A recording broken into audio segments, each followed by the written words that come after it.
This is the Real Change Wilmington Podcast, Episode 16, Wilmington City Schools, Part 2, Academics and Culture, with our guests today, Sam Woodruff, Nikki Quallen, and Matt Spradlin.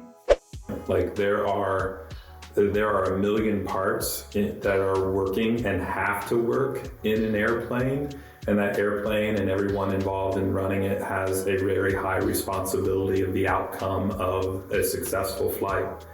And, the community, we have a community school, but the community being part of that, a piece of that working airplane is a part of it.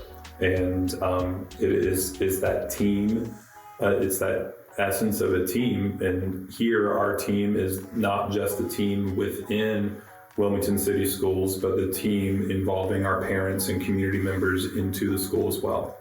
What is going on, everybody? This is your host of the Real Change Wilmington Podcast, Dustin Pierce. And I'm the co-host, Emily Spencer. And if you haven't heard our last podcast with the superintendent and president of the Board of Education, definitely check that out. This is part 2 of a 3-part series. So today we're going to talk to high school principal Sam Woodruff, director of curriculum Nikki Quallen, and band director and dean of students Matt Spradlin. We usually do a little bit of a catch up on Emily and I's personal life before we get started with these kind of things, but we're recording these intros back to back. So nothing much has happened in the last 5 minutes of my life. Blueberries are still dead. Still went to that board meeting this morning. Right. So we're going to kind of skip forward into the content of this podcast. I do want to reiterate, in case you are listening to this one first, I am someone who has voted both ways on the school levy for a multiple of reasons, and I think those reasons are reflected in some of the community concerns out there, whether you talk to people in person, online, or just have looked at the results of the past 3 elections. And I think those concerns are discipline, leadership, academic performance, some cultural, political issues that are in the school and in our culture, and where's the money going? Do we actually need the increased tax levy? So I have those questions and concerns. And again, I voted both for and against it, even with those concerns. But something that really has changed my heart and my mind on the issue was when I got to take a ride to Portsmouth, Ohio, with 3 different leaders in the community to look at a innovation center they have down there, because Wilmington is considering renovating the Masonic Lodge into an innovation center, office building, and event space with some retail in it as well. I was asked to be a part of that as a business owner. And as the youngest person in the car and the least connected, I spent most of that trip just listening to what the people had to say. And as they were just talking about the community and different things, one thing that was brought up was how valuable a public school is for a community and how that binds a community together. I don't honestly remember much more of that conversation. It's just those words connected with me because Emily and I are trying to make this thing, Real Change Wilmington, to connect people to resources and educate them on the resources available. So that statement really challenged me and changed my thoughts and my heart on the issue of the public school. And then the other gentleman in the car was just lamenting about how the community has historically voted no on the school levy as opposed to getting engaged and seeing how they can create change in other ways besides just saying no. So that's also a value of mine, of just trying to solve a problem and not just saying no. So the Real Change Wilmington podcast in general just interviews leaders of local organizations just to get an inside scoop of who they are and trying to help just build a sense of community in Wilmington so we know what's going on and we get that firsthand information. So this podcast is going to be both in some ways kindly critical or challenging. I mean, I'm trying to get answers for some things. So we're definitely come at it from that angle too. But also we come at it from, hey, we believe this is valuable. So what is the value of a public school and how can we create change without just saying no? So that's kind of the intention, both on the critical side and on the more, gentle or for side of the podcast. I hope everyone kind of can relate to that. So last thing before we get into the podcast is something that we have heard, Emily and I have heard over all these different interviews that we've had with the school, is that the school has really prided themselves in that open communication with the community. All the teachers and faculty obviously have a huge passion for the students and wants to address any issues or concerns that the community has. One of my, challenges is I think that that's been in place for a while now, and the levy has failed 3 different times. my challenge to staff and teachers listening to this is business as usual is not getting the job done.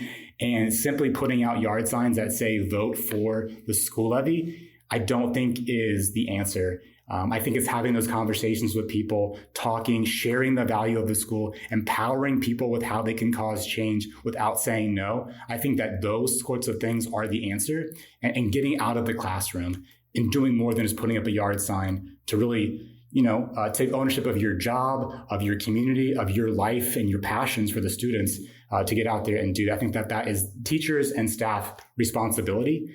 And on the other side, the community's responsibility. If you have concerns, if you have questions or disagreements, get engaged. Emily and I have been to different board meetings and where no one was in attendance. And I was actually shocked that was the case, considering people have voiced these concerns and will share them on social media. But why are they not at these meetings? Why are they not voicing those concerns where they can actually make change? So if you are a community member who has an issue with the school, again, their doors are open, and it's your responsibility, in my opinion, to go to those board meetings, to have those conversations, to create positive change in the community instead of just voting no for the school levy. Emily, what do you have anything to add to that? I mean, you're absolutely right. And it all ends up being that communication really is a two-way street.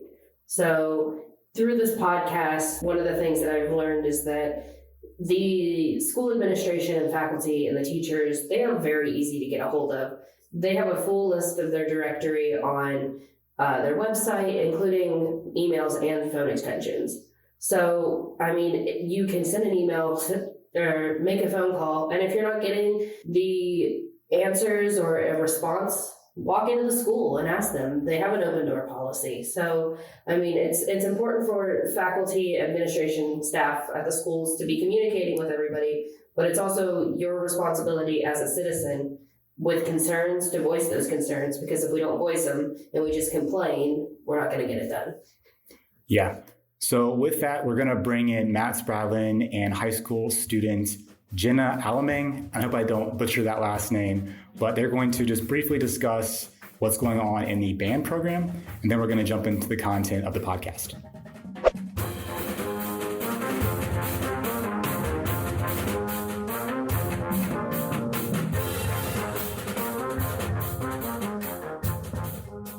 My name is Matt Spradlin. I'm currently serving at Wilmington High School as the Director of Bands and new this year as the Dean of Students. I'm really fortunate to serve in the capacity as the band director. It's the band at Wilmington has a long history of a culture of excellence, and it goes back all the way. Like, we're getting ready to celebrate 100 years here in 2028 with the band program at the high school. And on my way over here, I was thinking, like, it's kind of unique, and I think one of the things that lends itself to our program is I think I'm only the 10th or 11th director of the program over time, and so that longevity that each person has been able to really leave their mark and leave a legacy of their own. I grew up in Wilmington and went through the band program and the performing arts program at the high school, and actually had no intention of coming back to Wilmington High School to teach. I wanted to go somewhere else and leave my mark there, because I felt like I had left my mark here as a high school student. But at the time, I was teaching at Franklin High School, and they were going through some cuts at some time, and this job opened up, and the timing was right, and it kind of made sense for me to make that move. And now I'm here as the band director. This is my 19th year, and I think a lot about the band program and what we do and what we need to accomplish for students within the program. And while it is music is the tool that we use, it is, students have to be the main focus of what we do. And it's really thinking back over time, and what we try and create here is an excellent culture for our students. We're happy that they chose music at one time, that there's an interest, but while they're here, we want that culture to be something that they can be very proud of and feel very comfortable with. And we really focus on having a a culture and environment of high expectations with high support, and making sure that we can get them to meet those high expectations, because we know that when they do, they have something bigger to be proud of, and to look back on and have a lot of ownership in that work that they've had to have worked to meet those expectations.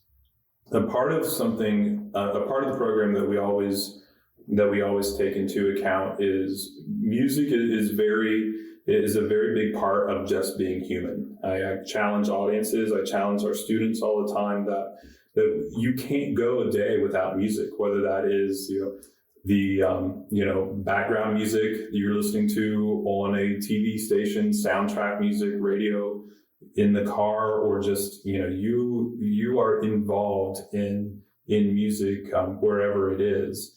And our job as musicians is to make sure that we are performing something that reaches other humans. And so backing that up, if we know that music being an expressive tool is going to connect with other humans, we have to have this sense of humanity within our own program. And sometimes that looks like it's just what we do during the day, and taking an interest in each other, asking each other, we always start our classes with our good news. And 9 times out of 10, that's good news that we have that is outside of school or outside of band, whether it's kids doing things in 4-H, they got a new job, or they just wanted to share that they got they saw a new movie out.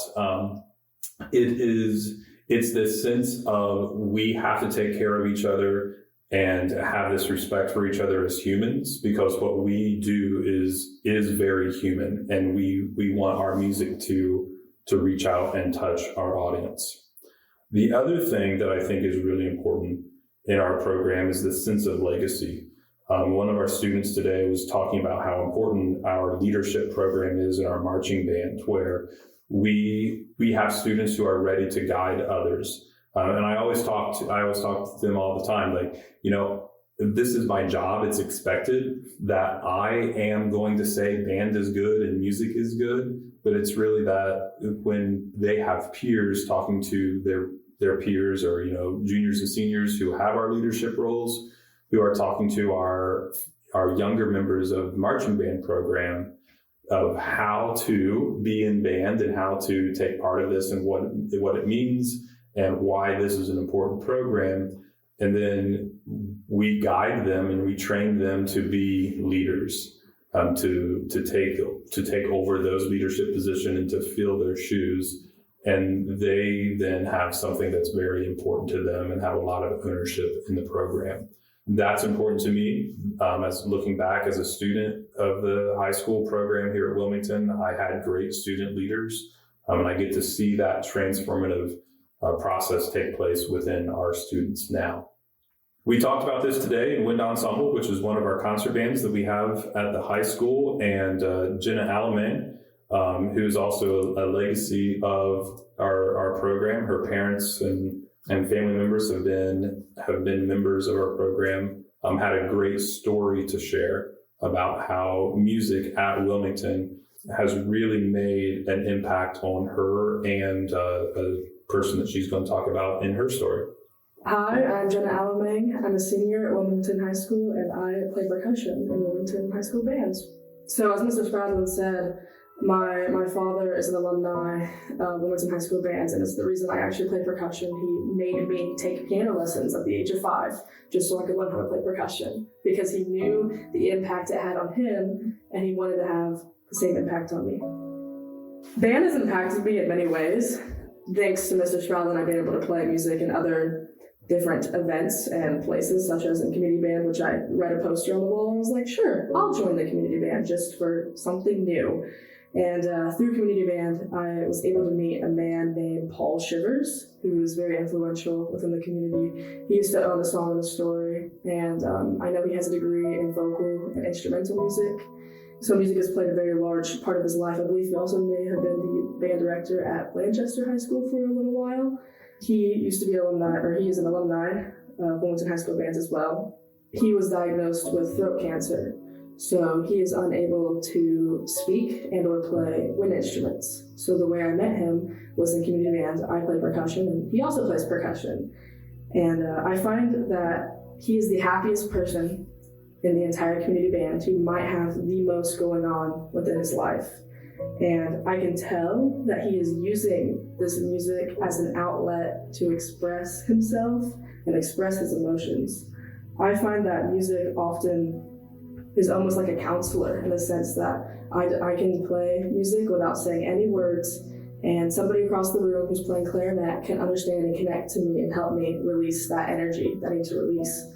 I think it's a great non-verbal communicator, especially with Paul Shivers is a great example since he can't verbally communicate.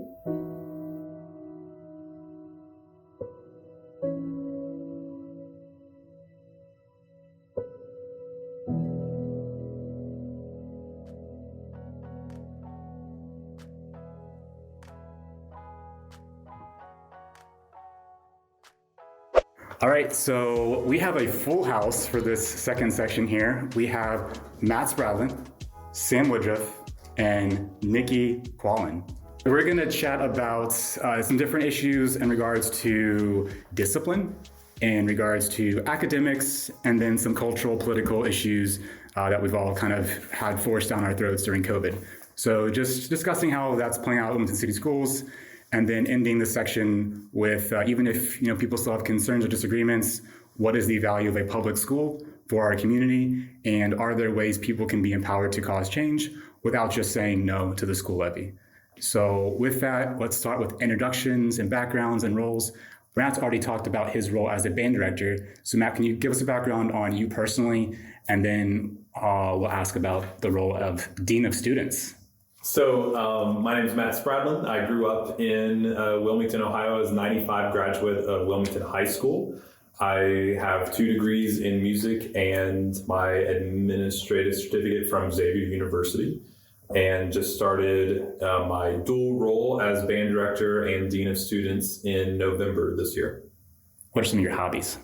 I don't have a whole lot of time for hobbies, but when I do, I am a mountain biker, and I like to do woodworking.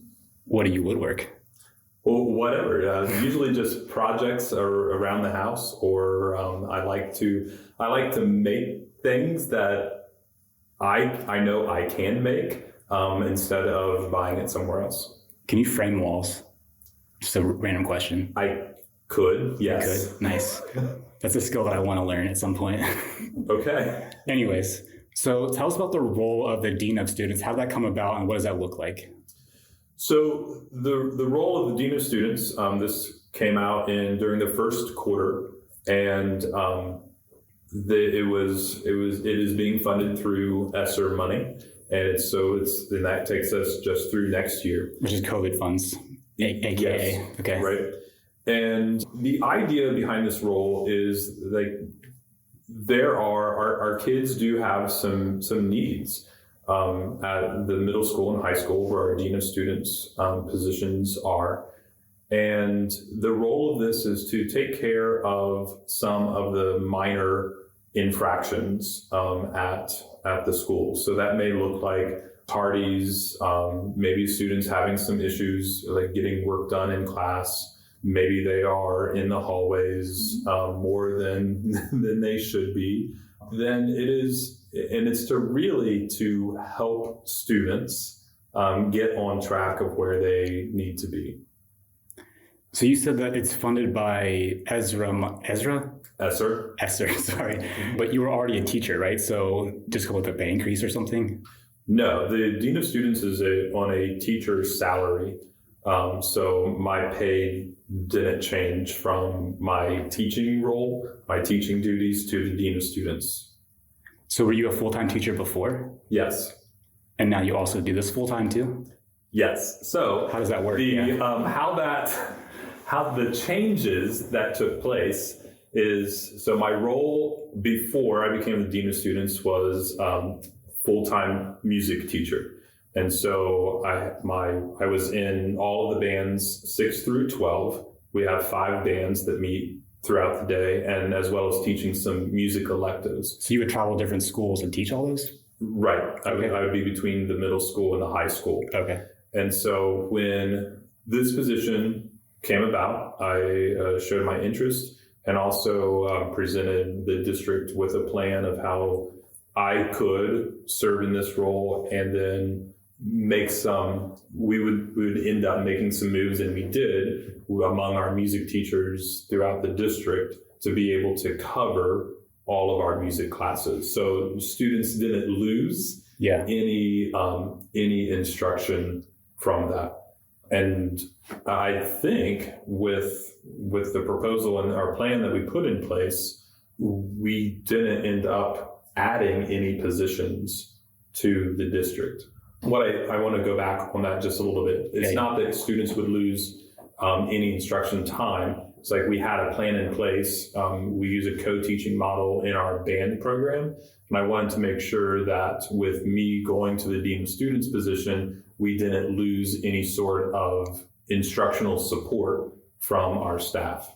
And so what ended up was Robin Spradlin, who is my wife, is a music teacher at Holmes Elementary. She splits her day between Holmes Elementary and comes over in the afternoon to the middle school to take on the teaching roles that I had at the middle school. And then they have a full-time sub, I believe, at Holmes Elementary, who was able to take on the elementary music classes that Robin had to leave, but she still provides all the planning and assessments for those courses. So what is the impact been of that role? You said it takes some of the minor infractions. What has that allowed, I guess, the assistant principal and principal to do? And so, I think everyone would agree that you have to take care of the biggest issues first, the ones that cause the biggest distractions, or the ones that I guess you could call are the biggest infractions during a day. And sometimes those take a lot of time on top of what the principals have to be doing as far as evaluation and district meetings. And we are always living in the present and planning for the future at the same time. So there are a lot of moving parts within those roles. And so the Dean of Students position has been able to allow me to take on those minor things that happen during the day. So my day typically looks like just conferencing with students about maybe some decision making, or just putting a plan in place where we're getting them back on track. So the bad kids, or the behavioral issues. I wouldn't classify it as really either one of them. I'm sure you would. Yeah, I'm just joking around. Yeah. Right. But really, we all need guidance to be better throughout our day. Yeah, that's awesome. Yeah, and really, when I took on this role, my biggest concern were the students in the building that I have the best relationship with, and that's the students who are in band. And I kind of not necessarily asked for their permission, but wanted to make sure they knew what my intentions were, that my priorities will be the band program. But part of this, and in the last segment, we talked about this, like, I'm a product of Wilmington High School. My kids are in Wilmington High School and the middle school.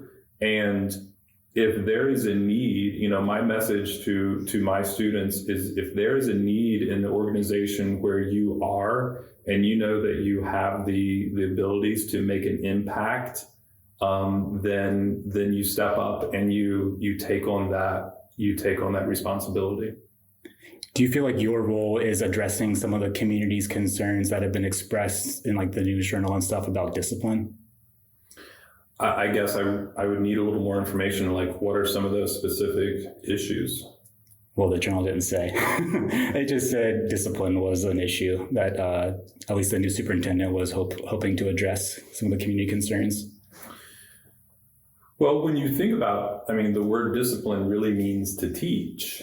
And so if we are and that's really how I see my role as the Dean of Students is not to deal out consequences all day, because in in an area where all we're doing is being punitive, that's only going to put a barrier between us and the students.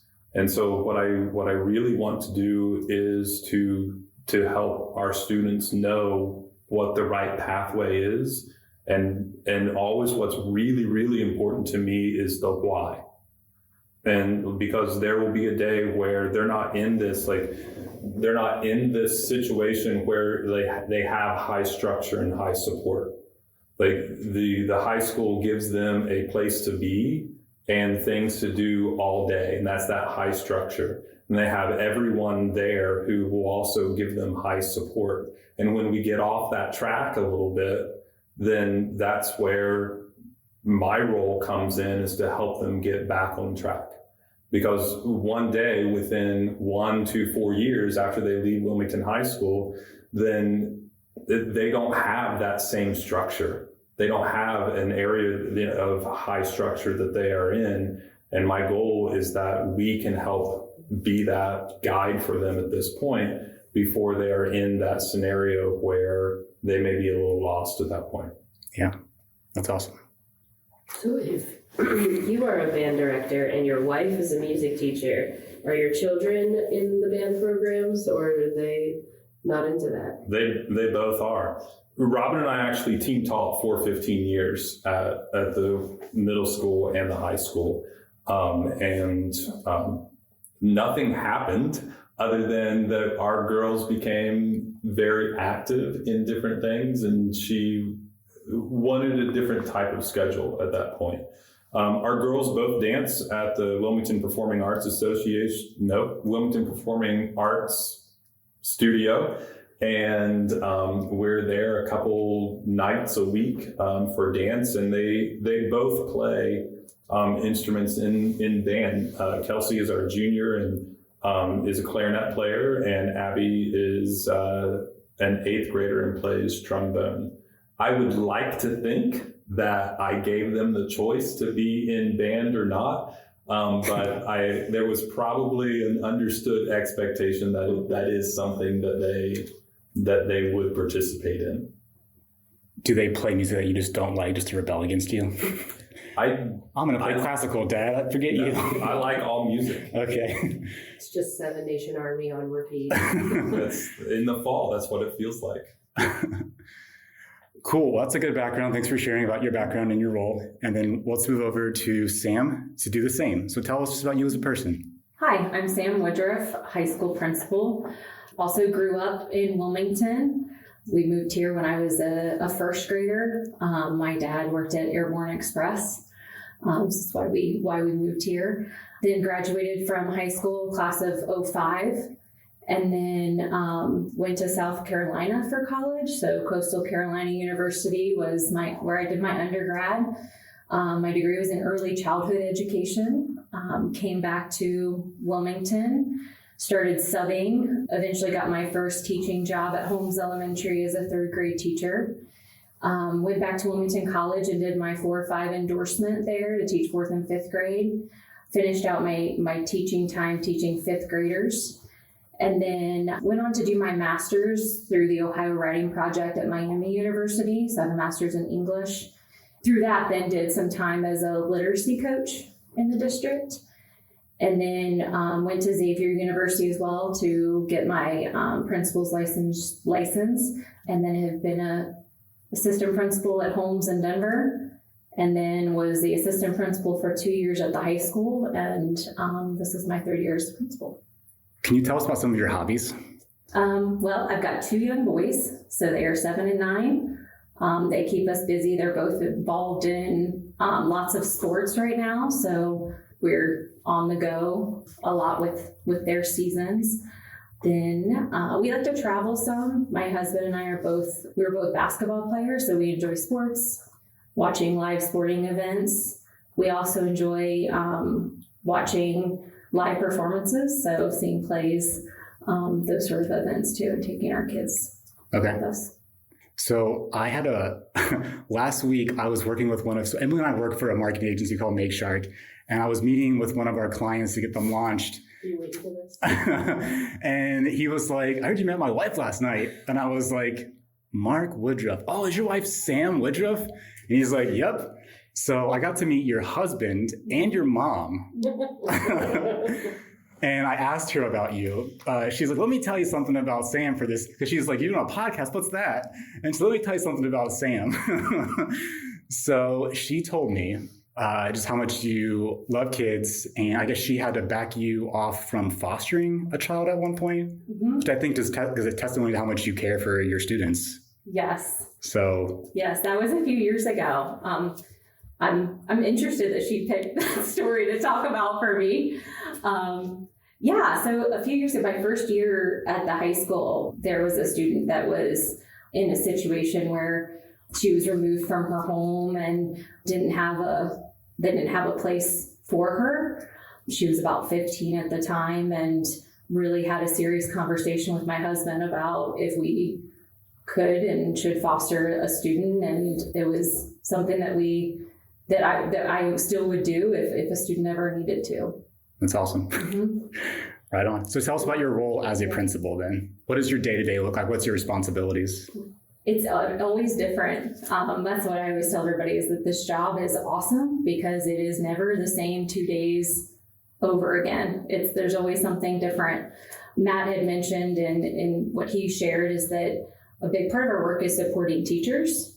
So being in classrooms, talking about instruction, giving them feedback is a big part of the day. The other part is being with students. So being in our common spaces, we always attempt to help teachers with supervision in the hallways, being out during bell changes, being in our auditoria with our students eating lunches. There's a 2-hour block of the day where students are eating lunches that we try to be down there for supervision. Sometimes it's working with our instructional coaches, our admin team, and then the other part of the day is doing what Matt does as well, is working with kids.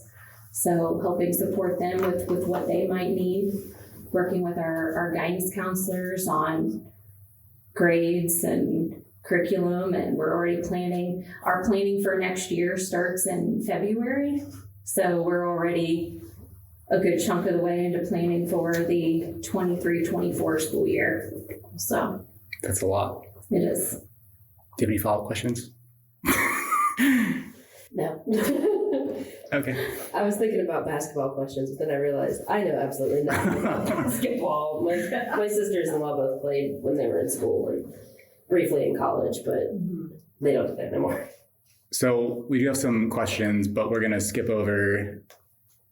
Introduce yourself. Sure. And tell us about your background. All right. Nikki Quallen. This is my 26th year in education. I'll be finishing my 26th year. So I'm certainly the most mature member of this group. I have an old 1.8 license. That's sarcasm, not pride. Correct. Can't hear it through the audio, I'm but. I am a 1.8 licensed teacher. So that means that when I was in the classroom, I could have taught anything from 1st grade to 8th grade. And they no longer offer those licenses. That's not an option because that span is really, really big. What a 1st grader needs is not typically what an 8th grader needs. So when I began my teaching career, I had a strong interest in the middle grade. So I was an 8th grade middle school language arts teacher, and probably some of my favorite years of my career. I really enjoyed my time in the classroom, and when I can, I still teach when I get the opportunity. And then after going back and learning some more, going to school, I ended up as an assistant principal at Wilmington High School, which was probably also at the top of my list. I really enjoyed the 2 years there. I didn't get to stay there very long because there was a vacancy in the middle of the summer. And at the middle school, there was a principal job and an assistant principal job, and somebody had to move. So it was pretty early on in my career. And because it was midsummer, it was hard to interview, find a hire. So I was moved over to the middle school as the principal, and I had just left some of those teachers that I had worked alongside, and I was just working alongside them in a different capacity. And I spent 4 years there. And then after that, I moved into my current position, which is K through 12 curriculum and instruction. So that path allowed me to see the big picture and all of the pieces of the picture. And I often say without all of those opportunities that I talked about, I would certainly have a different understanding of my role and what the people that I work alongside really need. But because I was able to work in multiple roles prior to being in this position, it's really helped me to see the whole picture. So your title was Director of Curriculum? That is correct, yes. So was that role created or was it just vacant? Okay. No. So what made you go for that role then? Teaching and learning as a principal and as an assistant principal and as a teacher, I have a strong interest in what is taught and how it's taught and the best possible way to do that to reach the biggest number of students. So sometimes that seems really simple, and some of my very own friends have said things to me like, the state provides a curriculum for you, so like, what do you do all day? So there is a whole nother part of this job that is way bigger than what it appears on the surface, because it's not just about the written curriculum, which is what the state gives you. When it comes to life, there are lots of facets to this work. So what is the teaching style that you promote or have installed in the schools, I guess? Good question. It's actually Emily's question. I'm just spitting it out. Students have certainly changed over time. So my first teaching job in room 210 in 1997 looks a little bit different than room 210 does in 2023. We had eventually, before I left the classroom, one computer, and I went to the corner and entered the attendance and sent it to the office. And that was pretty much the use for that one computer in the classroom. Now we are 1-to-1, which means that in grades 3 through 12, we have a computer matched to every student. Our high school students take those Chromebooks home. Our middle school students are assigned a Chromebook within the four walls of that building, and then our elementary students have access as well. So technology alone has changed the face of education, but there are some things that are still tried and true, which is a part of our 3-year plan that's fresh in my head. I just came from the high school's building leadership team meeting where we were in year 2 of a 3-year plan, and we're working on reading, writing, and speaking in every classroom every day. So that is something that the importance has not shifted and maybe become even more important than it was in 1996, because we communicate in different ways than we used to, but those same pillars are still important. So that's what our focus is right now, and I would say getting that right is really, really important. Okay. So one of the community concerns, I think, is around academics. Are you the person that we would talk to about academic ranking of Wilmington High School? Can you speak to where you guys stand academically, I suppose? We receive a report card every year, and there are multiple parts to a report card. One is just flat out achievement. And I would describe that as a bar that you are trying to clear, maybe in a high jump. Is that the right? Athletics are not my pastime, but the achievement measure determines whether or not students clear the bar. So there's the bar set, and either you go over the bar or you don't clear the bar. So achievement is a yes or no. What another component of our report card that we receive feedback now on is also growth, which I would relate to the bar, that maybe a student didn't clear the bar, but they came closer to the bar than they did the year before, where achievement doesn't take into any account where the student started. But the growth measure, the value added measure, measures how close they are to closing the gap or meeting that goal. So we are consistently looking at both of those measures in grades K through 12. So our students making progress toward a goal? Are they coming closer to the bar? Because the ultimate goal is for students to clear the bar, whether that's a graduation requirement or a K-3 literacy measure. That's something that we're always working toward. And we know we're certainly not happy with our current performance, and we have made some significant changes as we've watched our community change, and the state of the United States, the world, just globally things have changed, and certainly things have changed in our community, and we're working really hard to address the needs of all of our students, whether that be academically, socially, emotionally, because all of those things come into play together. So some changes that we made, we've worked really hard over the last 2 years to adopt new resources, new curriculum resources that better meet the needs of our students compared to maybe something that was not getting the results that we had expected. So we have, as of the last 2 years, a brand new math curriculum, and that's a ton of work and a heavy lift for our teachers. And that's one of the biggest shifts that we can make to change the trajectory of our report card. So we're in the middle of a second and a third adoption process this school year for 2 more content. Teachers help make those decisions. For content outside of math? Yes, so Okay. This year was last year, and the year before K-5 and 6 through 12 was math, and this year we're reviewing science and English language arts for grades 6 through 12. Okay. Yeah, so I am not in the school. I don't have a kid in the school, but I hear grumbling about from some people that our academics are not so great. What is the score? And how do you find this? Like, what would I find the score of Wilmington City Schools? Where would you go to find Right. performing? Yeah. The Ohio Department of Education has a website, and they produce a report card each year. And their search bar is actually pretty helpful. It's not always helpful on all pages, but if you type state report card, it will pull up a page that will allow you to click in and actually type Wilmington City Schools, and you can see our academic snapshot for grades K through 12. And we are actually writing next year's report card as we speak after spring break. Testing season for all of our students begins in about 3 weeks is when we give our first test for the current school year and begin writing our report card. Some of our elementaries, 3rd grade reading specifically, take 1 test in the fall, and we do some makeups in that August to February month range, but most of our assessments, our big assessments, are coming up after spring break, which is next week. So the kids go on break and they come back and take tests? Yes, we do not select that window. The state of Ohio selects that window, and we often. So they spend the whole week preparing, right?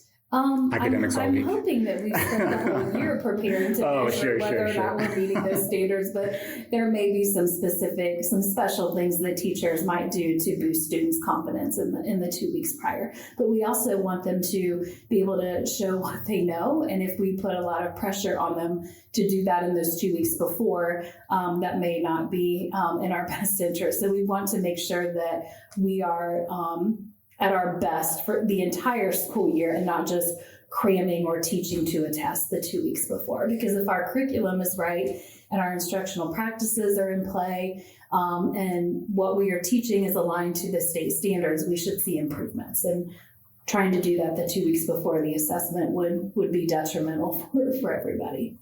Yeah.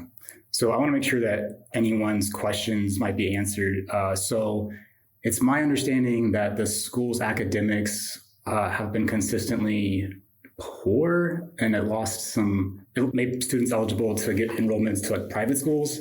Backing up, what I've heard in my ignorance is that the school performance over a consecutive period of 3 years was at a level that allowed students to take their funds from what they would get doing the public schools, take them to a private school. Can you maybe speak more educatedly about that? Because I obviously don't know much about it. I think what you're speaking about is vouchers. Sure, yeah. And our students have an opportunity. It's really easy to get in that boat, and it's really hard to get out of that boat. It's easy for the school to get in that boat? Yes. It's really difficult to get out of that boat because the number of years and the improvement that you have to show. But we currently are paying for funding a number of students who are attending some private schools in the area, and that is due to performance.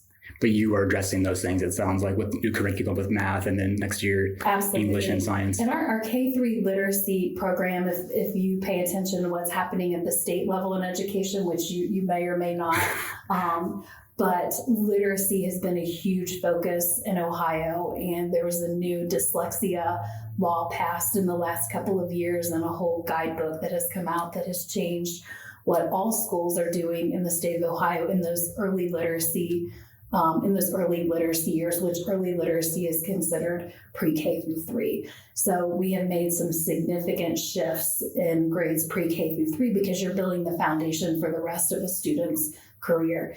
And what we know is we have a KRA, which is a readiness assessment for kindergarten. And so many of our students are coming to us and lacking the literacy skills that you would expect pre-K. Sometimes you get those in preschool. Sometimes it's just from naturally being a part of the home environment, a print-rich environment. But we know that we have a gap to close before students even arrive at our door. So we have worked really hard to figure that out. And we have some new programs in play and some new teaching practices in play. And we've seen some encouraging results in our pre-K 3 literacy program. So you're just increasing the amount of reading that goes on at the lower levels then? I would say we have changed our practice. Okay. Because we always want more time with students, but that's always a constraint in education. We can't put 2 hours on the end of each school day because our earliest learners can't handle that. And obviously teachers might not be able to handle that either. And, with that would come funding. So we know we have to change what we're doing during the school day. So we're lucky to be a part of a region where I get to work with other people who do the same work that I'm doing and students in similar school systems to talk about, or like districts, to talk about practices across the region and what's working and maybe what's not. So we network with other people in our region. Sometimes they're learning from us, sometimes we're learning from them. Yeah. I learned how to read because my grandma would force me to after school. And I would sit on the couch until I finished a chapter or something. And it got to a point where I would just make up words just to tick her off. And I sat there until I read it. So it is helpful when students are reading at home and at school. Obviously, fluency is important, and fluency is as simple as hearing someone else read to you, which is why we encourage all of our parents in pre-K to sign up for that Dolly Parton Imagination Library and get those books in your hand, because not all of our families have access to a picture book a month. But as simple as sitting down and reading with your child makes a huge impact when they get to school. And we certainly want our students to have a head start. I would imagine that the issues that Wilmington is dealing with in general affect the students at the school. What are some of those issues that are causing maybe poor performance? And obviously you're addressing them, but what are the contributing factors, I guess, that you're trying to address through curriculum changes? I think that I mentioned some that being kindergarten ready includes having access to print, having lots of conversation with other adults. And, when resources are strained within a home, you may have less opportunities to speak with your students or your children, not your students. I always think in students, to speak to your children or read to your children just because of your schedule or lack of resources. So I'm not sure I answered your question. I think you did. So just people's time, not spending as much time with them, maybe their kids, and not reading to them maybe. Right. And I think that, we want to make sure that students know how to manage themselves, students know how to get along with others. So part of what we're working on in K3 also is, just for lack of better words, how to do school, because many of our students don't have that preschool experience. So kindergarten at age 5 is the first time that they've been in a setting like this. And I remember my very first year in this job, because I was probably pretty ignorant, more ignorant than I should have been, we did a staggered start for kindergarten. So half of the students would come the first day of school and half of the students would come the second day of school. And I remember asking, hey, do you guys still want to do that this next school year? I noticed this is something that we do. And the kindergarten teachers 13 years ago said, why don't you come over and see what happens when all of these students from all of these different backgrounds emerge in one space, and we are trying to teach them how to interact with other students and go through the lunch line and sit and eat lunch and share resources. So I always go back to those early days in this job when I was probably pretty ignorant about how much work it is and how much time and effort it is to just teach students how to get along with others, behave, and interact in a setting like this. Because you have, whether it's at the high school, the middle school, or the elementary, we have 2,000 plus students emerging on our campus that are coming from 2,000 different families who may have a different set of expectations in their home than we have to have in school when you are in a classroom of 20 plus students. Yeah, so anything that you guys want to add, Sam or Matt, about academics? I was just asking if you could ever No, for sure, yeah. I was going to say a couple other things. What that looks like, Nikki talked a little bit about what it looks like for young kids, some of the challenges that they have outside of school. We can speak to some of the challenges that older students have. Some of those same challenges that they have in their households then become kids taking on a lot more adult responsibilities and a lot of things at home that then kind of bleed into the school day, or things that might preoccupy them or take them away from being able to fully be at school and be present when they are, taking on the responsibility of taking care of little brothers and sisters, or they're getting a job to help pay for household things. They're dealing with a lot of adult things as kids, and that's challenging for our kids when they come to school to then transition to school from some of the things that they're dealing with at home. Is that a high percentage of students? Higher than we would like. Yes, higher than we would like. Oh, wow. Does that play into behavioral issues too? Like Nikki talked about, they're not getting some of those social interaction skills. Responsibilities and needs vary from household to household. And when I talked about 2,000 plus students emerging on our campus with all of those different needs, it's often about resources. And we believe that every parent, every student is doing the best that they can in the moment. And sometimes there are interventions that we have to provide to help them get to where they need to be, whether they're a sophomore or an incoming kindergarten. But we certainly, the school is always a mirror of the community. And I remind myself of that often when I'm frustrated that we're not moving as fast as we want to, because I'm adamant that we will continue moving forward, and we will make strides academically, and we also have to pay attention to who is sitting in front of us and meet them where they are. Yeah. The same thing is the students who are sitting in front of us, they carry familial responsibilities. They may come from different backgrounds, different sets of beliefs. They are involved in extracurricular activities. That takes time. It takes time from their evenings, time for, rides to and from, the extra resources they need to participate in those things.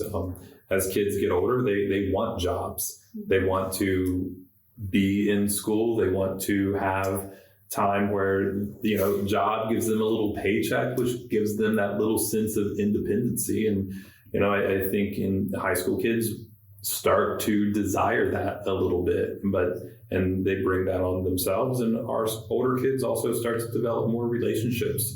And that's another thing, is they are going through the maturation process. These are all things that kids anywhere bring with them at the high school level. Yeah. So the last thing I want to discuss, I think, we're talking about academics, but we kind of mixed in some discipline, behavioral things in there. So I want to flesh that out before we move on to some other stuff. There's a sense, I guess, in the community the small amount of people that I know, let's just say that. Yeah, I don't know the community sense, but that there's sometimes behavioral students hang out with administration or have special privileges. I don't know where that comes from, but could you maybe speak to that if you've heard that kind of feedback or where that might be coming from? Does that even make any sense? Mm-hmm. I certainly don't think that the students who are, air quotes, spending time with administration, I'm assuming you would mean principals, feel like that is a privilege. Most of the time when students are with an administrator, whether that be someone at the district level sitting in an expulsion hearing, or whether that is a student who is conferencing with Mr. Spradlin based on a poor choice that just happened and talking about what's next. I certainly can't think of very many of our students, if any, that I know, because I'm in the schools a lot, that feel like that is a privilege or a special perk. I feel like the accountability that we hold some of these students to, no matter what they're experiencing outside the school day. But I do think that is a perception for some people. I live in this community too. Fortunately, I'm glad I do live in this community. Otherwise, I might be removed from what people say or do or hear or believe. But I do think that some people are under that impression. That is not what I see when I'm in the building day in, day out in the work that I do. So do you see it more of like a misconception that children with behavioral issues who are spending time with administration, with guidance counselors, with the dean of students, the other students are saying, oh, you get special privileges. But at the end of the day, I used to be a preschool teacher, and I mean, it's different than the older grades. But what I saw a lot was that sometimes these kids aren't feeling heard at home, and they weren't feeling attached at home. And when some adult gives them some sort of validation that their feelings are okay, that it comes off in a different way. When a child is like, I really respect Mr. Spradlin because he listens to me. And you know what I'm saying? Yeah, and I completely agree with what you say about people not being heard. And this is a place where some of our students do feel like they are heard. And I also know one thing that I've learned in the last 26 years is the most important thing that I can have with a student is a relationship. So whether I'm delivering a really hard conversation, whether I'm dealing out a set of discipline, whether that's a suspension or a recommendation for an expulsion or an after-school detention, or we come to an agreement that an apology is probably in order, that every time my relationship with that student is key. So you will see me, even though my role is curriculum, you will see me making connections with high school students when I'm there. And if I have to have a conversation with them that not this but that, or that was way off base, or I don't do much discipline these days, but I always make more strides with the student if I have a relationship with them first. And I'm not sure if I had not been in education for 26 years, I might see that differently. Yeah. How would you respond to that, Sam? Yeah, so a lot of our time, it's a misconception even at the school as a whole. Oftentimes, our time isn't always living in that deficit, dealing with something reactive. Oftentimes it's something that's proactive. So sometimes we have lots of students in and out of the office. I like to call our office like a student success center. So sometimes you're going to have lots of students in and out of the office having multiple check-ins with different adults, different people. It's going to be teachers, guidance counselors, principals in a proactive way, checking in on grades, practicing some social skills, practicing interactions. So not every interaction, I think, is a negative one in our office, even though that's the stigma of the principal's office. For sure. Is that it's always something that's punitive, that's negative, but that's often not always the work that we're doing. Sometimes we do have to take care of situations reactively where we have to talk to kids about some mistakes that they've made, but a lot of our day is spent proactively working with kids and checking in with them on a regular basis.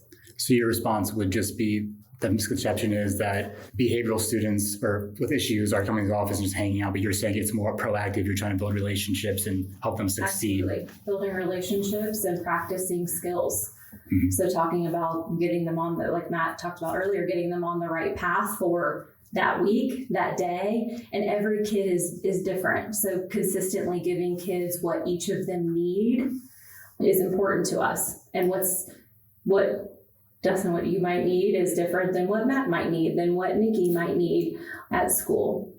And I think a lot of the work that we've been doing at the secondary level, specifically my work with the middle school recently, is we've been talking a lot about pre-corrects or pre-correction, which is something that you can do with the whole class or an individual. And it's as simple as this. Yesterday, this is what I observed. Today, before you go into the cafeteria, please remember these 2 things. Because if I can meet you before an event and pre-correct, it's going to be more likely that we repeat that behavior. And there are punitive consequences, but my time is often well spent, whether it's my entire 5th period class before we transition to lunch or transition to advisory, or before we move into an assembly in a big setting. There's a lot of pre-work that we do in order to set students on the right path. Kurt Bone, when we talked with him, he said something that I felt really stood out, was that people look at schools and they think these kids are going in and they're learning reading, writing, and arithmetic, and that's it. But you're teaching them the life skills to be successful parts of our community as well. And I think that sometimes people forget that part of it. And employers will say to us, we need students who can manage themselves and get along with others. They say other things to us also, but that's one of the things that we're on the hook to do, to make sure that students are employable, that they can manage themselves and they can get along with others. So that is sometimes a part of our written work and sometimes a part of some unwritten work that we do. And then Matt, do you have anything to add to that perception that kids are just goofing off in the office? It's funny, I wrote down here, just taking some notes, like every kid has, what did I write? Every kid has a set of needs. And I think that's true for every person. It's like none of us are fully complete with anything, whether that's, in the school setting, we talk about whether that's academically or socially. Some of our kids come to us with a great set of social skills, and then our focus becomes helping them be great with their academics. And the kids who come to us with some needs in their social skills, they will suffer in that area, because like I had someone stop in today. I was like, I just need to talk to you about this. And they just felt uneasy because of an interaction they had with another student. At that point, this kid who may or may, I don't know, maybe they are classified as a behavioral issue in our building. And I really don't like that classification, because they just had a need at that moment, where had I just said, deal with it and go on, well, now they're sitting in class feeling really uneasy, where their academics aren't going to matter, because their day is under this umbrella of feeling uneasy about this interaction. So I hope our discussion was one that we could kind of dissect what happened socially and have some skills about how to handle that in the future. They were at ease, and then back in class where their focus was back on their academics. Yeah, I like that, as opposed to like saying they have a behavioral issue, they have a social, I don't know if you said issue, but and then they have a need too. So right, and we all have those needs. Yeah, I think we all get to a point where we have to go talk to someone. Maybe it's a friend to just get it off of our chest. Maybe it's a manager, a supervisor, a colleague, a coworker, or whatever job that we have. We all go to someone to get something off of our chest, or just to have another set of ears.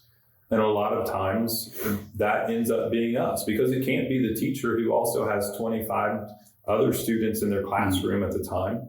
And so it could give that perception like, well, that kid's always in the office talking to someone. Well, we're the ones who are available. Yeah, I know, like for me in my life, I've had my father to talk to or my grandpa to talk to. I would never talk to a teacher about something serious, but it sounds like some of the needs in our community, that is the person that they can talk to. And it's not going to be the teacher with 25 students, it's going to be the administration who can sit with them one-on-one. Sure. It's also like when you're in school, you're there for 8 hours. You spend a lot of your time, your waking day with people. Only 8 hours, right? As a student, my bad. But as a student, you spend most of your waking day with these people. And Dustin talks about it. He spoke with his father and his grandfather. When I was in school, the person that I felt the most vulnerable with was my art teacher. Tanya Hendricks, I love her. I hope she listens to this, and here's my shout out.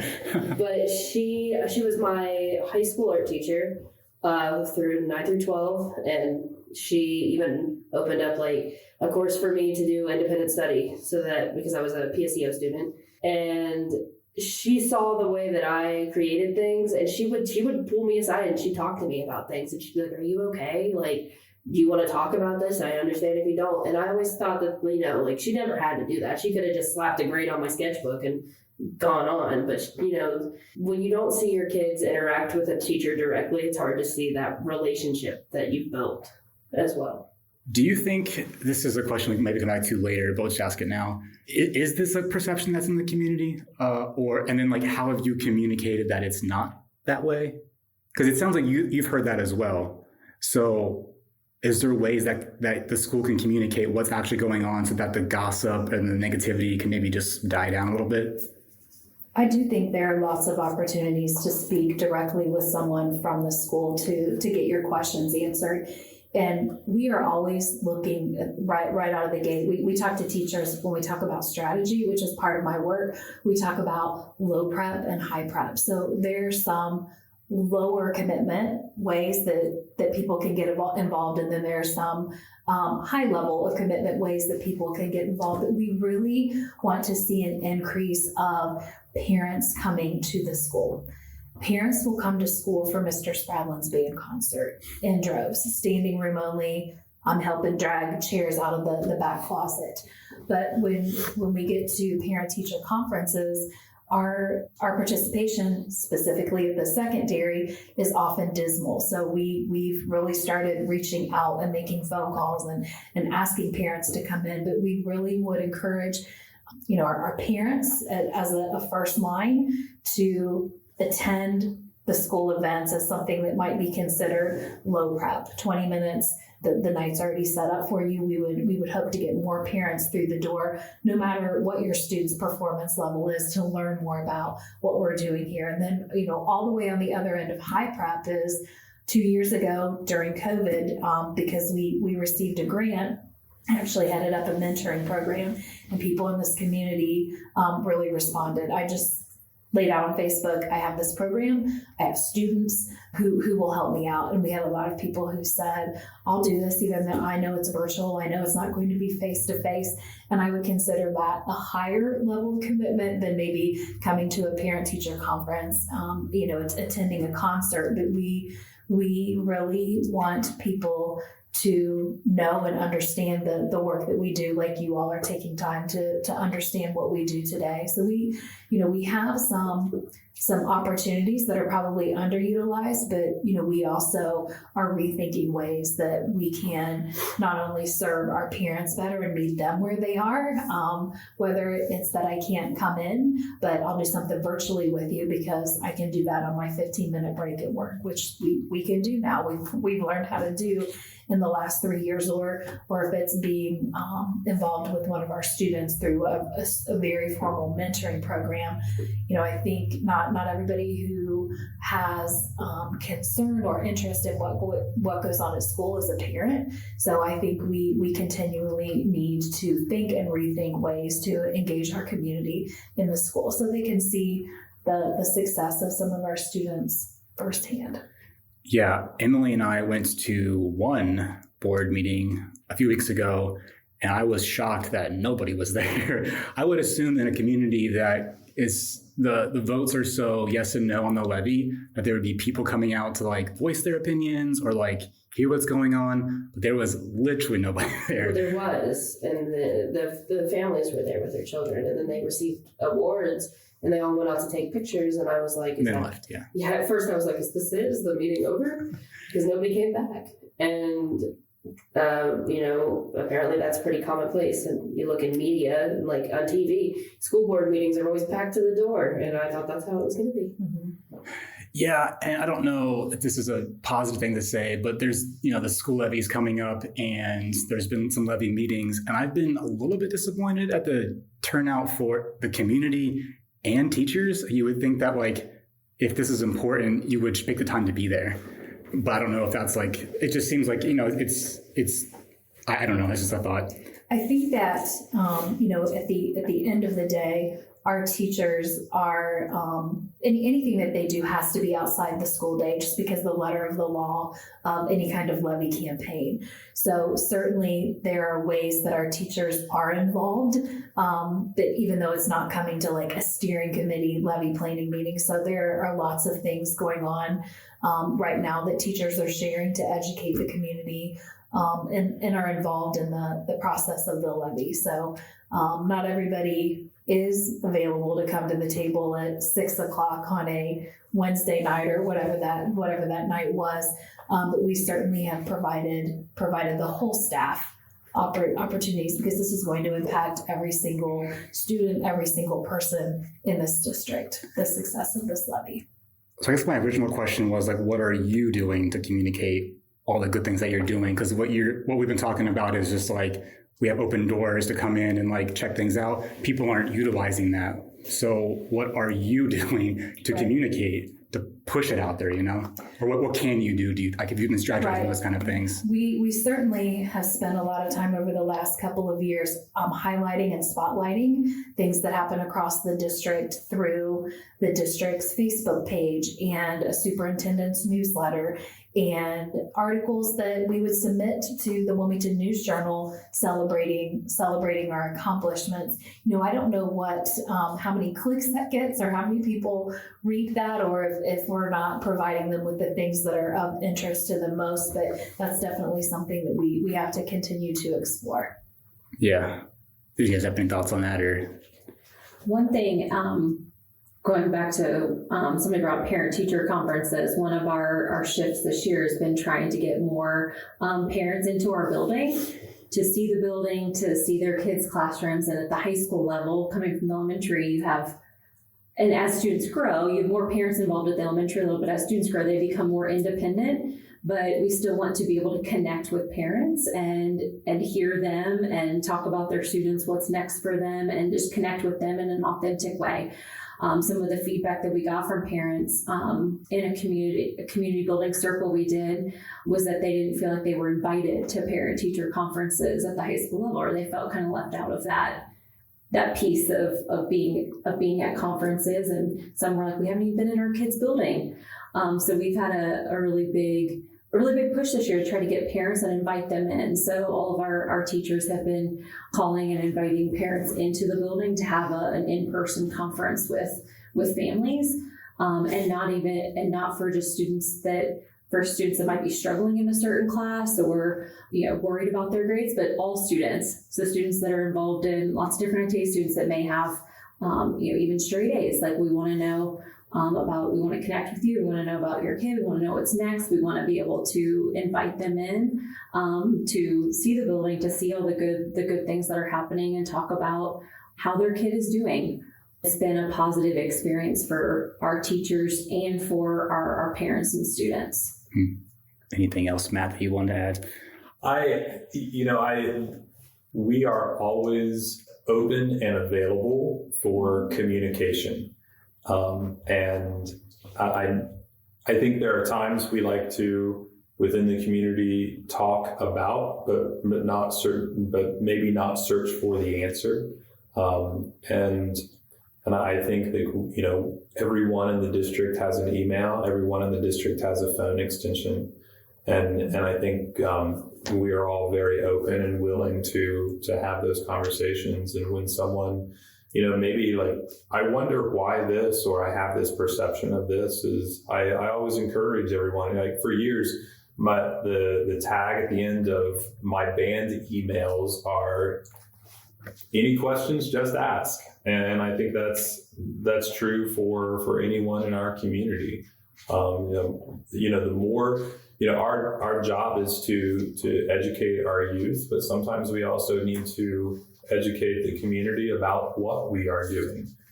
As Nikki said, when she started teaching, when we all started teaching, that school looked different, and perhaps the school that is in someone's mind is the school the last time they were a student.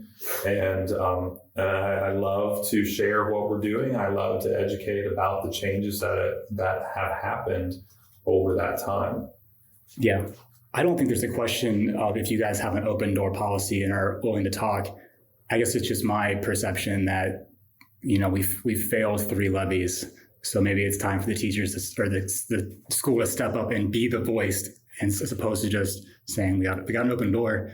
It seems like people aren't taking their responsibility to ask the questions. So someone's got to do something. I don't know. I wasn't attacking with that question. I was just throwing it out there. Do you think people are speaking to education about the levy in general, education in Wilmington City Schools in general, or yes, both? What is the question? Do you think people's interest that you hear is about the levy in general, or do you think it's about education in Wilmington City Schools in general? I know you spoke to the levy. I know. Well, I'm just bringing the levy up because it's like on the ballot. It's been happening for a couple of years now. People obviously have an issue with something at the school. And yeah, I firmly believe that they should take the responsibility to ask the questions. It's just the reality is that they're maybe not, because it sounds like they're doing great things that they should know about. And their perception is that I guess it's not worth funding. So it's unfortunate. And there is a lot of ease of access to find your school emails. There's a full staff directory on the website. I found everybody's on there. Your emails and phone extensions, I'm pretty sure, are listed on the directory. So, you're absolutely right. If you have questions, reach out. Yeah. And they give me a hard time for this, but sometimes in the evenings I'm not out there looking for things to answer or do, and this is certainly reactive and not proactive, but it's in the day and age of social media, which in 1997 in room 210 we did not have. But in the day and age of social media, I am often responding to people at night. Or here's my extension, here's my email, please call me so that I can help you with this or so that I can answer this question. But that is certainly not a broad way or a bigger way to address some of the questions that the community has. But I feel like everyone on the team that I work with is consistently available, and it's way outside school hours. You're talking about social media. Do you feel like social media and the beast that it is help really spread that negative wildfire and misconceptions about our schools? Would you encourage parents to do their own personal research and reach out to teachers and then faculty and the admin team? Yeah, I would agree with you. I do find it just personally disappointing that the many things that we share get less traction, that are positive things and really beneficial things that we have in play for our students, as opposed to some of the less than positive information that's out there that seems to gain traction a lot faster. But I do think that's just a part of the society that we live in, and we just have to continue to figure out ways to share the information about what is happening in our school and the positive things that are going on across our district. We have to figure out how to make sure that people are hearing that information and gaining that information as well. Hopefully this podcast helps get some real information out there. The Real Change Wilmington podcast. I'm waiting for it. The self-plug. You waited the whole time? So you said real traction. I was like, here we go. Yeah. Real change. Oh my gosh. Okay, well, there's a reason we're doing, okay, whatever. This is certainly our first invite. We appreciate opportunities like this. Yeah, thank 100%. you. So we are at an hour right now. So I'm going to speed this up a little bit. I kind of covered academics. Let's just go over some post-COVID things real quick, and then we'll end on a more happy, positive note. So, bunch of questions. Sam, what was it like for you as a principal during COVID? I'm sure it was just the most fun. Everyone was happy about the schools. It was challenging, and it was, it's been a shift this year, being really the first year kind of out of COVID protocols. My first year as a principal was when we were hybrid. We were half the students attending 2 days a week, the other half attending the other 2 days a week.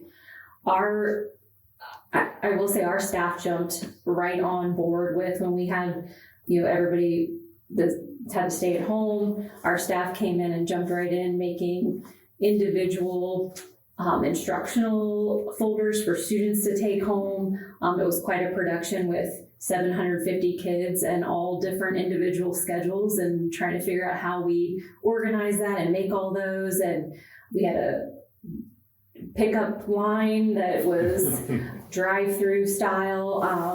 And then teachers have really taken a lot of things from that time into their instruction. So some of the things that we had to use because we were virtual part of that time, because we had kids half the week and the other half the week, teachers had to be really creative. And there's still a lot of things that teachers use today that they're like, I never would have used that if I didn't have to because of that time. So there's definitely some things that we took it away from that, as well as we bonded together as a staff. We had weekly check-ins virtually during that time with staff to see how we were doing. We had daily check-ins with each other, and I think teachers still kind of reminisce on that time a little bit, that we were able to get through something together, and we did it with the support of each other, and then being able to still provide some instruction to our students was huge during that time.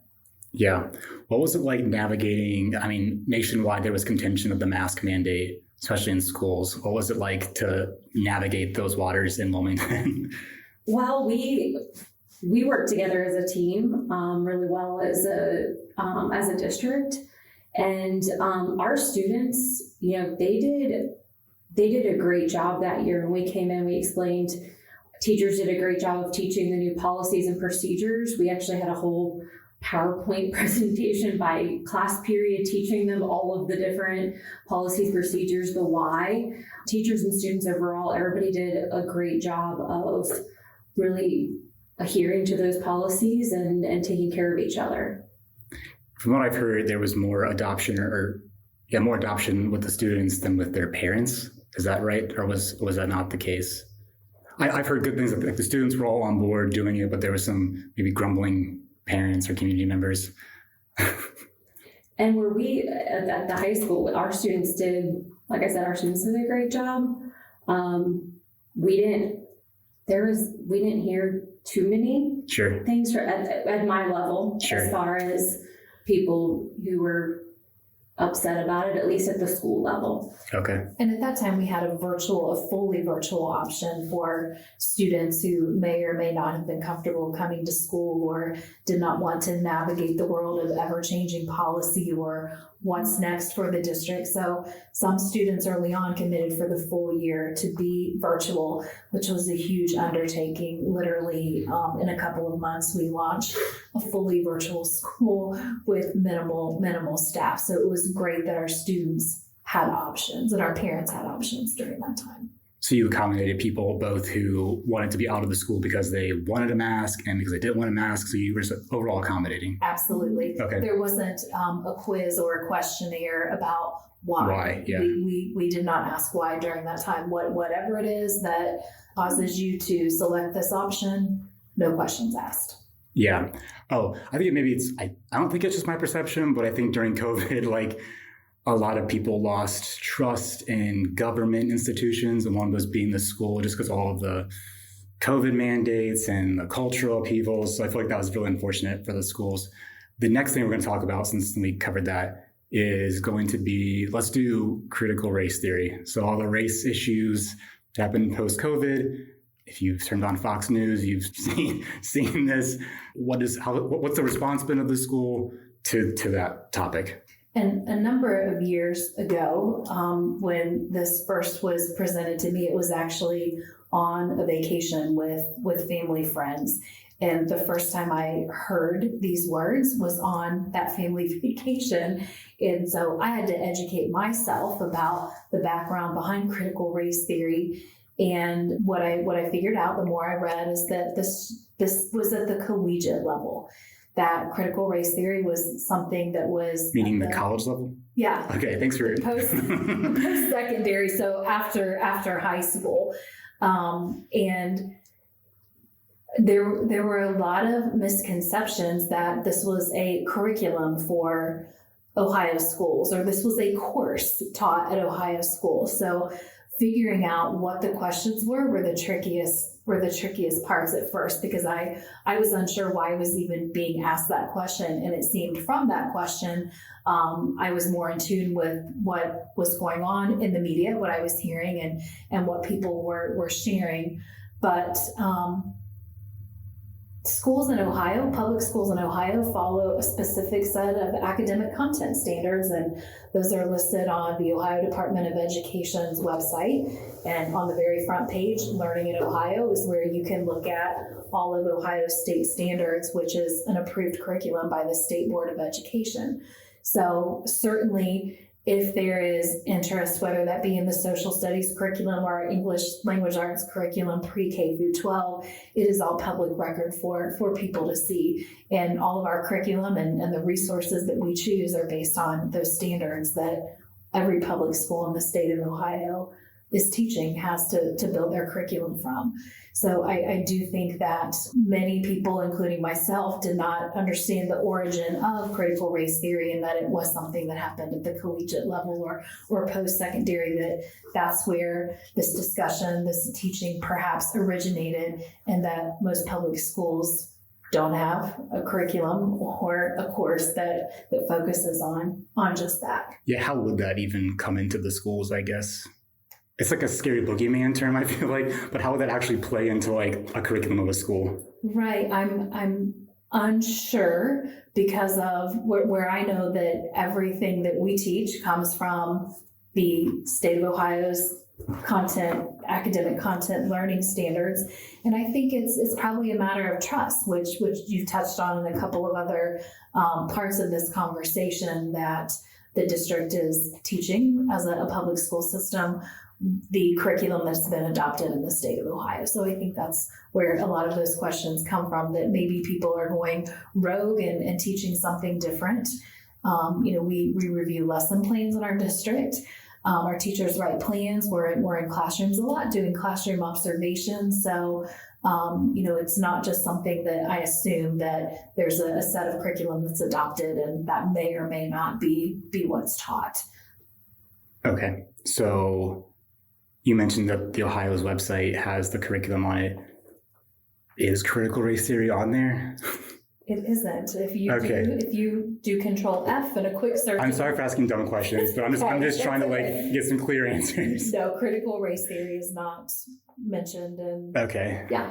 Gotcha. In Ohio's curriculum. And if parents are really concerned, they can come to teacher conferences and meetings and stuff and get involved with their students' lives. Absolutely. Okay.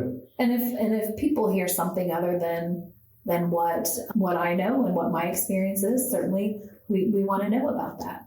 Yeah, I think the media got everyone riled up during COVID about just topics like masks and critical race theory and gender identity, and it's just like crazy times. So. And I do think that, working in a public school system, I always say I don't always weigh in on what's happening at a local hospital or what is happening at the air park, because those aren't things that I know well. And, I assume often that people are making the best possible choices for our community, but I'm also going to be involved enough to make sure that is the case, because this is someplace that I have lived for 40 some years and want to continue to be here with my family. So I would ask questions of the local hospital or the local air park or the local trails if I have those questions, and I want to make sure that people know that they can do that here too, in this place where I work and have dedicated my life to. Yeah. I mean, Emily and I are just two nobodies that ask the school to be on our podcast. So if you'll talk to us, we'll talk to anybody. That's exactly right. If you'll spend an hour and 16 minutes in the basement of Peel and Lundy, we'll talk to people. That's right. Okay, so next topic, and this is the final topic of discussion. I've heard something about people calling Jim about litter boxes. Well, certainly that is something that my mom bowls. She's 83 years old and bowls at the Royal Z, and came home and asked me after bowling league on Tuesday, I've heard that there are litter boxes in the bathroom and kids wear ears and kids are permitted to use the bathroom. Specifically the high school and middle school, they usually choose older grades. And I've assured her many times that is not happening here. That is an urban myth across the nation. And that I did not say this, but I think this is true, that if that were happening in our schools, we would see it on social media. So someone would be taking a picture of that and would be floating that out there. But it is something that Didn't even know you could buy a people-sized litter box.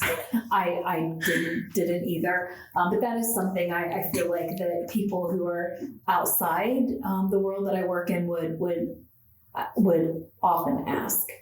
But I do think that that's something that got stirred up one place, whether it ever happened or not, somewhere in the nation, and then the word was spread that was in every high school. Yes, I don't know the full context. All I heard was that Jim Brady's fielding some phone calls about litter boxes. So it sounds like people who are outside of the school have gotten wind of this and on the nation, and they're just calling the school to be like, hey, are you guys doing this?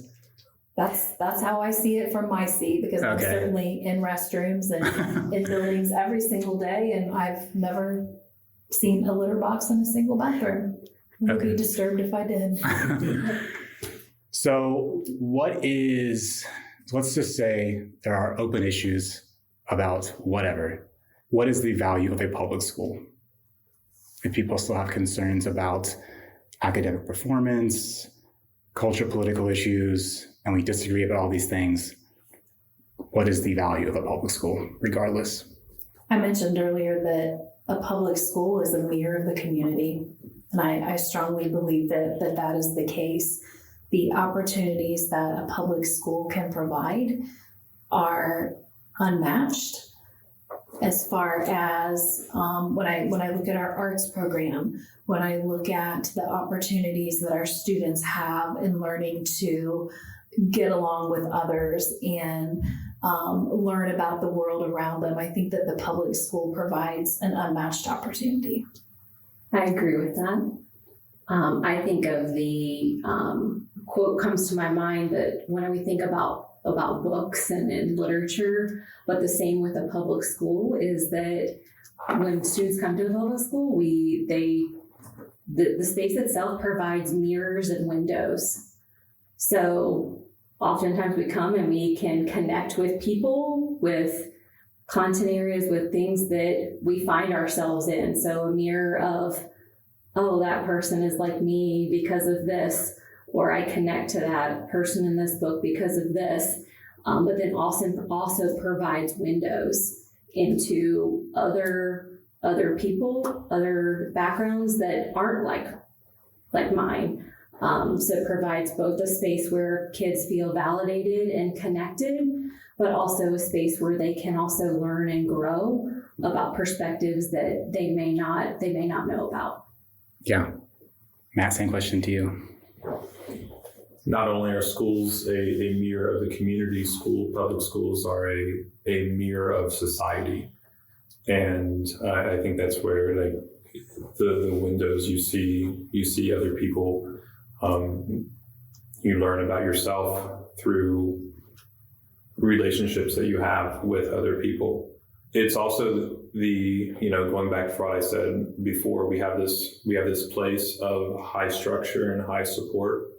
And you have things that you have to do while you're at school, and the things you get to do while you're at school. Thinking about the students who make up our athletic programs and our performing arts programs and take our art classes and take our theater classes and our helping peer group and our Project Lead the Way and the new coding class that we have at the high school. Those are all things that you do not have to do, but you get to do in a public school setting. And, we are happy to offer those things because those are also the things that will spark a student's interest into their next steps in life. Yeah, especially the relationships, I would imagine, with the teachers teaching those subjects. And the relationships that are built from those things. Mm-hmm. It's awesome. And then last question this is the last question. This is the last fun question. And it's the last full question too. So if people have disagreements about the school or have concerns about the school, how can they voice that concern or make change without saying no? I think we have all said collectively and individually that we want to speak to our community. And if it is one-on-one, I think that is always the best situation. Those are my best conversations, because where we start is never where we finish. That people have so many questions that are typically bigger than this one question, which is where we start. So I always, whether it's talking across the table at dinner when I'm with my family, which is what happened two weeks ago about a question people have about school, or whether it's coming into the space that I work and sitting down and looking through a set of materials, or whether it's me coming to the PTO, the elementary PTO, to present on a specific topic that they've asked for, that they're hearing about. That I welcome any and all of those opportunities, because certainly what we're doing here is not a secret, and the more support the public school has, the better, because we are serving all of the students in our community. We are an inclusive group. Nice. Sam, same question to you. How can people cause change without just saying no? I would the same things. I would say we talked about an open door policy. I would say connecting with us, and also I think connecting with each other outside of the school. So connecting with community members that that have students here, and getting involved in those things that are outside the school. So going to those events where you get to see some of the things that are happening in a positive way, continuing to be a part of those groups that Matt talked about, some of the things that, and finding out a way that they could get involved at the school, or connect with other community members that are maybe doing the same. Whenever there's conflict, I think the thing that most people turn to is seek to understand. And there's certain things that I think the perception is that we have total say in everything in our district, and that's not true.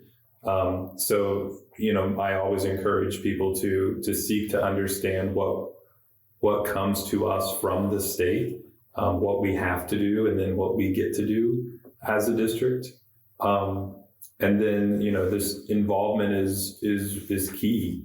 And the analogy I like to use whenever I'm talking to, a band or a team or something is an airplane. Like there are a million parts that are working and have to work in an airplane. And that airplane and everyone involved in running it has a very high responsibility of the outcome of a successful flight. And, the community, we have a community school, but the community being part of that, a piece of that working airplane is a part of it. And it is that team, it's that essence of a team. And here our team is not just a team within Wilmington City Schools, but the team involving our parents and community members into the school as well. I believe that when you took on your new role, that was in the news journal. Did you get any community response from that? No. But you would welcome that. I mean, sure. Yeah, definitely. What do you think that community response looks like? Just maybe congratulating you, or saying this is a well-needed position, or how's it going? Like, sure. How does this look like? I think people should be interested. I mean, it's a new thing the school is doing, and it sounds in response to the concerns that they have. Right. So it is not the first time that we've had a dean of students position. Okay. At the high school, and at one time the middle school, and at Holmes Elementary. I think if I'm remembering correctly from a few years ago, but I do believe it is in response to some concern, and in response to just what our kids need. Yeah. And I think that's really the key. Yeah.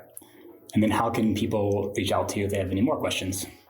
So my email is matt.spradlin@wilmington.k12.oh.us. That's on the website, of course. And my office phone number is 937-283-7203. I will not ask you two to give your information, because it's going to be the same exact thing. First name, last name on the school website, blah, blah, blah. All right. Well, thanks for being on the Real Change Wilmington podcast. Thank you. Thank you. All right, folks. Well, I hope you enjoyed this episode of the Real Change Wilmington podcast. Again, if you do have more questions for the school, definitely reach out to them directly. Their email addresses and phone numbers are on the school's website, and they are very easy to get in touch with. Again, if they will spend hours of their time in the basement of Peel and Lundy talking to a nobody like Emily and I, they will talk to you too. They want to hear from you, and they want to communicate the value of what they're doing and the improvements that they're making for our students and our community. Be sure to keep your eyes out for the last part of this podcast. Part 3 is about the school's finances, and we talk with Business Director Kurt Bone and Treasurer Kim DeWeese. Yep, and we just get an understanding of their 5-year forecast, the different needs financially they have, their cash reserves, and yada yada financial stuff. So with that, I am Dustin Pierce. And I'm Emily Spencer. Keep it real, Wilmington.